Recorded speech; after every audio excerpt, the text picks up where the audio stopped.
Hi hello welcome back to Yudvi Gowda's vlog. ನಾನು ಇವತ್ತು ಒಂದು ಡಿಫ್ರೆಂಟಾಗಿ ಮಾಡೋ ಟೊಮೊಟೊ ಬಾತ್ ರೆಸಿಪಿ ತೋರಿಸ್ತಾ ಇದ್ದೀನಿ. ಟೇಸ್ಟ್ ಅಂತೂ ತುಂಬಾ ಚೆನ್ನಾಗಿರುತ್ತೆ. ನೀವು ಒಂದು ಸಲ ಟ್ರೈ ಮಾಡಿದ್ರೆ ಮತ್ತೆ ಇನ್ನೊಂದು ಸಲ ಟ್ರೈ ಮಾಡ್ತೀರಾ, ಅಷ್ಟು ಚೆನ್ನಾಗಿರುತ್ತೆ. ಅದಕ್ಕೆ ಮೊದಲು ಏನು ಮಾಡಬೇಕಂದ್ರೆ ಒಂದು ಪಾತ್ರೆಗೆ ಒಂದು ಸ್ವಲ್ಪ ನೀರು ಹಾಕ್ಬಿಟ್ಟು ಅದಕ್ಕೆ ನೀವು ಎಷ್ಟು ಕ್ವಾಂಟಿಟಿಲಿ ಮಾಡ್ತಾಯಿದ್ದೀರೋ ಅದಕ್ಕೆ ತಕ್ಕಂತೆ ಟೊಮೊಟೊ ಮತ್ತು ಬ್ಯಾಡಗಿ ಮೆಣಸಿನ್ಕಾಯಿ ಬೆಳ್ಳುಳ್ಳಿ ಹಾಕ್ಕೊಂಡು ಟೊಮೊಟೊ ಸಾಫ್ಟ್ ಆಗೋ ತನಕ ಬೇಯಿಸ್ಕೋಬೇಕು. ಟೊಮೊಟೊ ಸಾಫ್ಟ್ ಆದಮೇಲೆ ಫ್ಲೇಮ್ ಆಫ್ ಮಾಡಿಬಿಟ್ಟು ತಣ್ಣಗಾಗೋದಕ್ಕೆ ಬಿಟ್ಬಿಟ್ಟು ಟೊಮೊಟೊ ಮೇಲಿರೋ ಸಿಪ್ಪೆನ ಪೀಲ್ ಮಾಡಿಬಿಟ್ಟು ಮತ್ತು ಬೇಯಿಸ್ಕೊಂಡಿರೋಂಥ ಮೆಣಸಿನ್ಕಾಯಿ ಬೆಳ್ಳುಳ್ಳಿ ಜೊತೆಗೆ ಇನ್ನು ಸ್ವಲ್ಪ ಬೆಳ್ಳುಳ್ಳಿ, ಶುಂಠಿ, ಸೋಂಪು, ಚಕ್ಕೆ, ಲವಂಗ, ಏಲಕ್ಕಿ ಇದಿಷ್ಟನ್ನು ಗ್ರೈಂಡ್ ಮಾಡ್ಕೋಬೇಕು. ನೀರು ಹಾಕ್ದೇ ಗ್ರೈಂಡ್ ಮಾಡ್ಕೋಬೇಕು. ಅದಾದಮೇಲೆ ಒಂದು ಕುಕ್ಕರ್ಗೆ ಎಣ್ಣೆ, ತುಪ್ಪ ಅಥವಾ ಬೆಣ್ಣೆ ಏನಾದ್ರೂ ಹಾಕ್ಕೊಂಡು ಸ್ವಲ್ಪ ಅದಕ್ಕೆ ಪಲಾವ್ ಸ್ಪೈಸಸ್ನೆಲ್ಲ ಹಾಕ್ಕೊಂಡು ಅದನ್ನು ಎಣ್ಣೆಲಿ ಒಂದು ಸ್ವಲ್ಪ ನೀಟಾಗಿ ಫ್ರೈ ಮಾಡ್ಕೊಂಡಾದ್ಮೇಲೆ ನಾನಿಲ್ಲಿ ಒಂದು ಸಣ್ಣ ಈರುಳ್ಳಿನ ಸ್ಲೈಸಾಗಿ ಕಟ್ ಮಾಡಿಕೊಂಡು ಸ್ವಲ್ಪ ಫ್ರೈ ಮಾಡಿಕೊಂಡು ಅದಕ್ಕೆ ಕಟ್ ಮಾಡ್ಕೊಂಡಿರೋಂಥ ಕೊತ್ತಂಬರಿ ಮತ್ತು ಪುದೀನ ಸೇರಿಸ್ಕೊತಾ ಇದ್ದೀನಿ. ಕೊತ್ತಂಬರಿ ಮತ್ತು ಪುದೀನ ಸ್ವಲ್ಪ ಫ್ರೈ ಆದಮೇಲೆ ಅದಕ್ಕೆ ಆವಾಗಲೇ ಗ್ರೈಂಡ್ ಮಾಡ್ಕೊಂಡು ಇಟ್ಕೊಂಡಿದ್ವಲ್ಲ ಟೊಮೆಟೊ ಪ್ಯೂರಿ ಅದನ್ನು ಸೇರಿಸ್ಕೊಳ್ಳೋಣ. ಅದನ್ನು ಸ್ವಲ್ಪ ಫ್ರೈ ಮಾಡ್ಕೊಂಡಾದ್ಮೇಲೆ ಅದಕ್ಕೆ ನಾನಿಲ್ಲಿ 1 ಕಪ್ ಆಗೋಷ್ಟು ಹಸಿ ಬಟಾಣಿನ ಸೇರಿಸ್ಕೊತಾ ಇದ್ದೀನಿ. ಒಂದು ಚಿಕ್ಕ ಟೊಮೊಟೊ ಕೂಡ ಸ್ಲೈಸ್ ಮಾಡಿಕೊಂಡು ಸೇರಿಸ್ಕೊತಾ ಇದ್ದೀನಿ. ಬಟಾಣಿನೂ ಸೇರಿಸ್ಕೊಂಡಾದ್ಮೇಲೆ ಟೊಮೆಟೊ ಪ್ಯೂರಿ ಮತ್ತು ಬಟಾಣಿನ ನೀಟಾಗಿ ಫ್ರೈ ಮಾಡ್ಕೊಬೇಕು. ಅದು ಫ್ರೈ ಆದಮೇಲೆ ಅದಕ್ಕೆ ಸ್ವಲ್ಪ ಗರಂ ಮಸಾಲ, ಅರಿಶಿನ ಪುಡಿ ಮತ್ತು ರುಚಿಗೆ ತಕ್ಕಷ್ಟು ಉಪ್ಪು ಹಾಕ್ಕೊತಾ ಇದ್ದೀನಿ. ನಿಮಗೆ ಖಾರ ಏನಾದರೂ ಕಮ್ಮಿ ಆಯಿತು ಮೆಣಸಿನ್ಕಾಯಿದು ಅಂದರೆ ಬೇಕಿದ್ದರೆ ಇವಾಗ್ಲೂ ಮೆಣಸಿನ್ಕಾಯಿ ಸೇರಿಸ್ಕೋಬೋದು ಅಥವಾ ಚಿಲ್ಲಿ ಪೌಡರ್ ಬೇಕಿದ್ರೂ ಸೇರಿಸ್ಕೋಬೋದು. ನಾನಿಲ್ಲಿ 1:2 ರೇಷಿಯೋದಲ್ಲಿ ನೀರು ಹಾಕ್ಕೊಂಡು ನೀರು ಕುದ್ಮೇಲೆ ತೊಳೆದಿಟ್ಕೊಂಡಿರೋಂಥ ಅಕ್ಕಿ ಹಾಕ್ಕೊಂಡು ಅಕ್ಕಿ ಹಾಕಾದ್ಮೇಲೆ ನಿಮ್ಗೆ ಏನಾದರೂ ಸ್ವಲ್ಪ ಉಪ್ಪು ಬೇಕಂದರೆ ರುಚಿಗೆ ಹಾಕ್ಕೊಳ್ಳಿ. 1 ವಿಷಲ್ ತೆಗೆಸ್ಕೊಳ್ಳಿ ಅಥವಾ ಸ್ವಲ್ಪ ಸಾಫ್ಟ್ ಆಗಬೇಕಂದ್ರೆ 2 ವಿಷಲ್ ತೆಗೆಸ್ಕೊಂಡು ವಿಷಲ್ ಬಿಟ್ಮೇಲೆ ಒಂದು ನೀಟಾಗಿ ಮಿಕ್ಸ್ ಕೊಟ್ಟರೆ ಒಂದೊಳ್ಳೆ ಟೊಮೊಟೊ ಬಾತ್ ರೆಡಿ ಆಗುತ್ತೆ. ಒಂದು ಸಲ ಟ್ರೈ ಮಾಡಿ ನೋಡಿ. ಮಾಮೂಲಿ ಟೊಮೊಟೊ ಬಾತ್ಗಿಂತ ಇದು ಟೇಸ್ಟು ಡಿಫ್ರೆಂಟ್ ಆಗಿರುತ್ತೆ ಮತ್ತು ತುಂಬಾ ಚೆನ್ನಾಗಿರುತ್ತೆ.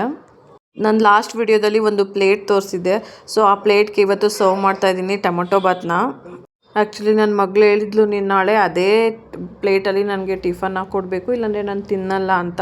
ಸೊ ಅದಕ್ಕೋಸ್ಕರ ನೋಡಿ ಎಷ್ಟು ಕಲರ್ಫುಲ್ಲಾಗಿ ಸರ್ವ್ ಮಾಡಿ ಕೊಟ್ಟಿದ್ದೀನಿ. ಅವಳಿಗೆ ಈ ಥರ ಎಲ್ಲ ಕೊಟ್ಟರೆ ಖುಷಿಯಾಗುತ್ತೆ ತಿನ್ನೋದಕ್ಕೆ. ಅವಳಿಗೆ ತಿನ್ನೋದಕ್ಕೆ ಅಂತ ಕೊಟ್ಟರೆ ನನ್ನ ಚಿಕ್ಕ ಮಗಳು ಮೊಸರು, ಸೌತೆಕಾಯಿ ಎಲ್ಲನೂ ತೊಗೊಂಡು ತಿಂತಾಯಿದ್ಲು. ನನ್ನ ದೊಡ್ಡ ಮಗಳಿಗೂ ಮೊಸರು, ಸೌತೆಕಾಯಿ ಅಂದರೆ ಸಿಕ್ಕಾಪಟ್ಟೆ ಇಷ್ಟ. ನೋಡು ಎಲ್ಲನೂ ತೊಗೊಂಡು ತಿನ್ಕೋತಾ ಇದ್ದಾಳೆ ಅಂತ ಅಳ್ತಾಯಿದ್ಲು. ತಿನ್ನೇ ಸ್ಕೂಲಿಗೆ ಟೈಮ್ ಆಯಿತು ಅಂತ ಅಂದ್ರೂ ಕೇಳ್ದೇನೆ. ನನ್ನ ಇಬ್ಬರು ಮಕ್ಳಿಗೂ ಅಷ್ಟೇ ಮೊಸರನ್ನ ಅಂದರೆ ಮತ್ತು ಮೊಸರು ಮಜ್ಜಿಗೆ ಅಂದರೆ ಸಿಕ್ಕಾಪಟ್ಟೆ ಇಷ್ಟ. 3 ಟೈಮು ಬೇಕಾದರೆ ಮೊಸರನ್ನ ಕೊಟ್ರೇ ತಿಂತಾರೆ.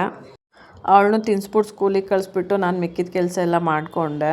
ಆಮೇಲೆ ಸ್ಕೂಲಿಂದ ಬಂದಮೇಲೆ ಸ್ವಲ್ಪ ರೆಸ್ಟ್ ಮಾಡಿಬಿಟ್ಟು ಸಂಜೆ ಅವರಪ್ಪ ಕೆಲಸದಿಂದ ಬೇಗ ಬಂದರು ಅಂತ ಪಾರ್ಕಿಗೆ ಹೋಗೋಣ ಅಂತ ಆಟ ಮಾಡ್ತಾಯಿದ್ಲು. ಪಾರ್ಕಿಗೆ ಕರ್ಕೊಂಡೋಗಿ ಸ್ವಲ್ಪ ಹೊತ್ತು ಆಟ ಆಡ್ಸೋಣ ಅಂತ ಆಟ ಆಡಿಸ್ತಾ ಇದ್ವಿ. ಏನು ತರಲೆ ಮಾಡ್ತಾಳೆ ಅಂದರೆ ಒಂದೇ ಉಯ್ಯಾಲೆ ಮೇಲೆ ಆಡಿದ್ರೆ ಸಾಲದು ಅಂತ ಅಲ್ಲಿ 4 ಉಯ್ಯಾಲೆ ಇದೆ, 4ರ ಮೇಲೂ ಜಂಪ್ ಮಾಡ್ತಾಳೆ.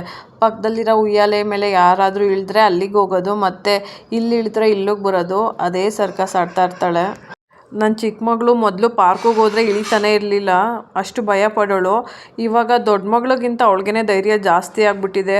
ಅಲ್ಲಿ ಕೂರಿಸು ಇಲ್ಲಿ ಕೂರಿಸು ಮತ್ತು ಜಾರ ಬಂಡೆ ಮೇಲೆ ಜಾರ್ತೀನಿ ಅಂತ ಅವಳವಳೇ ಹೋಗ್ತಾಳೆ, ನಮ್ಮನ್ನ ಕೇಳೋದೇ ಇಲ್ಲ. ನಾವು ಸ್ವಲ್ಪ ಆಟ ಆಡಿಸ್ಬಿಟ್ಟು ಚಿಕ್ಕವಳನ್ನ ಮರಳಿದೆ ಕೆಳಗಡೆ ಎಲ್ಲ ಫುಲ್ಲು ಮರಳಲ್ಲಿ ಆಡಲಿ ಅಂತ ಸ್ವಲ್ಪ ಹೊತ್ತು ಬಿಡ್ತೀವಿ. ಅವಳಿಗೂ ಮಣ್ಣು ಕಿವುಚೋದು, ಮರಳಲ್ಲಿ ಆಡೋದು, ಉರುಳಾಡೋದು ಅಂದರೆ ಸಿಕ್ಕಾಪಟ್ಟೆ ಇಷ್ಟ. ನಮ್ಮ ಮನೆಯವ್ರಿಗಂತೂ ಬಿಸ್ನೆಸ್ ಕಾಲ್ಸ್ ಬರ್ತಾನೆ ಇತ್ತು. ಅವಳು ತೂಗು ಅಂತ ಕಿರಿಸ್ತಾ ಇದ್ದಾಳೆ ನನ್ನ ದೊಡ್ಡ ಮಗಳು. ಅವ್ರಿಗೆ ಕೇಳಿಸ್ಕೊತಾನೆ ಇಲ್ಲ. ಅವ್ರ ಪಾಡಿಗೆ ಅವ್ರು ಫೋನಲ್ಲಿ ಮಾತಾಡ್ತಾರೆ, ನಾವು ಮಾತಾಡ್ಸಿದ್ರೆ ಹ್ಞೂ ಅಂತಾರೆ, ಅವ್ರ ಪಾಡಿಗೆ ಅವ್ರು ಸುಮ್ಮನೆ ಆಗ್ತಾರೆ. ನಾನು ತೂಗ್ತೀನಿ ಕಣೆ ಅಂದರೆ ಸ್ವಲ್ಪ ವೀಡಿಯೋ ಮಾಡು ನೀನು, ಇನ್ನು ಸ್ವಲ್ಪ ವೀಡಿಯೋ ಮಾಡು ಅಂತ ಇದ್ಲು. ಆಮೇಲೆ ತೂಗಿರೋ ಸಾಲದು ಅಂತ ಜೋರಾಗಿ ತೂಗು, ಇನ್ನೂ ಜೋರಾಗಿ ತೂಗು ಅಂತ ಇದ್ಲು. ನಾನು ಅದಕ್ಕೆ ನೀನು ತರಲೆ ಆಗಿಬಿಟ್ಟಿದ್ಯಾ, ಪಾರ್ಕಿಂದ ಆಚೆ ಕರ್ಕೊಂಡು ಹೋಗ್ತೀನಿ ನೋಡು ಅಂತ ಅಂದಮೇಲೆ ಸುಮ್ಮನೆ ಆದ್ಲು.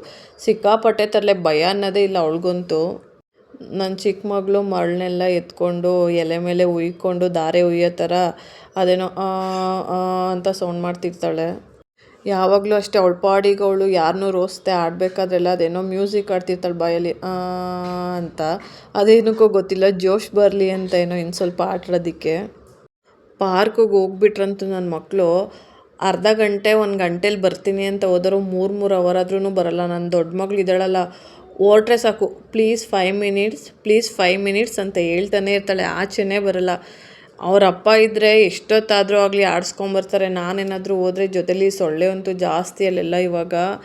ಬಂದರೆ ಬಾ, ಇಲ್ಲಾಂದರೆ ಬಿಟ್ಟು ಬರ್ತೀನಿ ಅಂತ ಹೋಗ್ತಾ ಇದ್ದರೆ ಅವಳ ಪಾಡಿಗೆ ಅವಳೇ ಹಿಂದೆ ಬರ್ತಾಳೆ. ಆಮೇಲೆ ಇಲ್ಲಾಂದರೆ ಅವಳು ಬರೋದಿಲ್ಲ. ನಾವು ಅವಳ ಜೊತೇಲಿ ಪ್ಲೀಸ್ ಬಾ ಬಾ ಅಂತ ಕೂತ್ಕೊಂಡ್ರೆ ಹೇಳಿದ ಮಾತೇ ಕೇಳಲ್ಲ. ನೋಡಿ ನನ್ನ ಚಿಕ್ಕ ಮಗಳು ಅವಳು ಆ ಜೋಕಾಲಿ ಮೇಲೆ ಕೂತಿದ್ದಾಳೆ, ಬಟ್ ಕೈ ಇಟ್ಕೊಂಡ್ರೆ ಅವಳಿಗೆ ಇಷ್ಟ ಆಗಲ್ಲ. ಅವಳ ಪಾಡಿಗೆ ಅವಳು ಒಬ್ಬಳೇ ಆಡಬೇಕಂತೆ. ಅಷ್ಟು ಧೈರ್ಯ ಬಂದಿದೆ ಅವಳಿಗಂತೂ. ನಮಗೆ ಭಯ ಆಗತ್ತೆ ಬಿಟ್ಟರೆ ಇಲ್ಲಿ ಹಿಂದಕ್ಕೆ ಅಥವಾ ಮುಂದಕ್ಕೆ ಬಿದ್ದೋಗ್ಬಿಡ್ತಾಳೆ ಅಂತ. ನಾವು 1 ಅವರು ಮಕ್ಕಳನ್ನ ಪಾರ್ಕಲ್ಲೆಲ್ಲ ಆಡಿಸ್ಕೊಂಡು ನನ್ನ ಹಸ್ಬೆಂಡ್ಗೇನೋ ಅವ್ರ ಕೆಲಸ ಇತ್ತು ಅಂತ ಹೊರಟ್ರು. ನಾವು ಇನ್ನೇನು ಮನೇಲಿ ಮಾಡೋದು, ಬೆಳಗಿನ ತನಕ ಬೇಜಾರಾಗಿರುತ್ತೆ ಅಂದ್ಬಿಟ್ಟು ನಾವು ಅವ್ರ ಜೊತೆ ಹೋದ್ವಿ. ಆಮೇಲೆ ನನ್ನ ಮಗಳು ಆಚೆ ಇಡ್ಲಿ ಕೊಡಿಸು, ದೋಸೆ ಕೊಡಿಸು ಅಂತ ಇದ್ಲು ಅಂದ್ಬಿಟ್ಟು ಬಸವೇಶ್ವರ ನಗರಲ್ಲಿ ದೋಸೆ ಕಾರ್ನರ್ ಅಂತ ಇದೆ. ಇವ್ರು ಎಣ್ಣೆನ ಜಾಸ್ತಿ ಯೂಸ್ ಮಾಡಲ್ಲ, ಬರೀ ಬೆಣ್ಣೆ ಹಾಕಿ ದೋಸೆ ಮಾಡ್ತಾರೆ. ನನ್ನ ಮಗಳೂ ಅಲ್ಲೇ ಹೋಗೋಣ ಅಂತ ಹೇಳ್ತಾ ಇದ್ಲು. ಲಾಸ್ಟ್ ಟೈಮ್ ಯಾವಾಗಲೂ ಕರ್ಕೊಂಡೋದಾಗ ಚೇರ್ ಮೇಲಿಂದ ಬಿದ್ದುಬಿಟ್ಟಿದ್ಲು. ಅವಾಗಿಂದ ಅಲ್ಲಿ ಚೇರ್ ಮೇಲಿಂದ ಬಿದ್ದಿದ್ನಲ್ಲ, ಅಲ್ಲೋಗೋಣ ಅಂತ ಇರ್ತಾಳೆ. ಸೊ ಅದಕ್ಕೆ ಅಲ್ಲೇ ಕರ್ಕೊಂಡು ಹೋದ್ವಿ. ಈ ಹೋಟೆಲ್ ಎಲ್ಲಿ ಬರುತ್ತೆ ಅಂದರೆ ಬಸವೇಶ್ವರ ನಗರ್ ಸುಭಾಷ್ ಚಂದ್ರ ಬೋಸ್ ಗ್ರೌಂಡ್ ಇದೆಯಲ್ಲ, ಅದಕ್ಕಿಂತ ಇನ್ನೊಂಚೂರು ಮುಂದೆ ಹೋದರೆ ಅಲ್ಲೇ. ಒಂದ್ಸಲ ಟ್ರೈ ಮಾಡಿ, ಚೆನ್ನಾಗಿರುತ್ತೆ. ಇನ್ನಷ್ಟು ವೀಡಿಯೋಸ್ಗಾಗಿ ನನ್ನ ಚಾನಲ್ನ ಸಬ್ಸ್ಕ್ರೈಬ್ ಮಾಡಿಕೊಂಡು ಫಾಲೋ ಮಾಡಿ. Thank you for watching.